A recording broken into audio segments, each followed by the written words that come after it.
相信来到台南最高社文化园区，一定和这座悬16公尺、平来直径长达32公尺的马戏片所吸引。其实对着当年创作甲推广马戏艺术的福尔摩沙马戏团来讲，会让演有这顶嘛是因的梦想成真。现在因选定台南进驻第一场算是软身的活动，3月19、20就将登场。目前正全力打造符合安全结构的同时，500张票券早就被提价空空。这个的话，其实马戏帐篷它的元素其实就是它是非常游牧的概念，所以它是一个移动式的剧场，这就是它的特色。所以其实我们是可以把它是形象是非常亲民的，我们是希望可以很亲近大众，让大家在接触到这些表演艺术的时候，可以感受到它是非常可以很容易的可以融入在里面其中的环境。所以我们除了主帐篷之外，我们外面的有小舞台，都会有不断电的就是街头艺人演出，然后在外面也都会有不同的品牌单位。然后在这边的话也会有市集做呈现。那我们其实我们在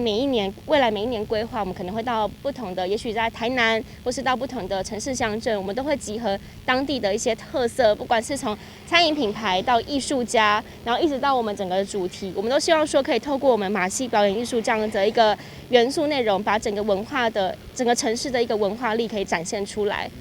看中台南丰富的文化实力，马戏团队明年2月23春天第一场正式演出，嘛是伫台南，除了要用马戏艺术加入民众的生活，同时嘛要结合城市的特色，用于户外市集，进一步让民众体验该城市的文化。那其实我们是台湾在12年前是我们成立的时候，那我们在13年的时候有顺利的到法国的外亚维农艺术节去参加艺术节，然后也当时在同年也是先到法国一个城镇奥贝奈去做一个首次的我们在以马戏团的身份到海外去做巡演。那在那边是我们第一次踏进马戏帐篷演出，所以我们其实是想把当时在进到马戏棚这份的感动，跟那时候所感受到，不管是从小型的艺术节到大型的亚维农艺术节这样子一个整个城市、整个文化的一个感受力，可以分享在台湾这块土地上生根。对，那所以其实我们在今年也在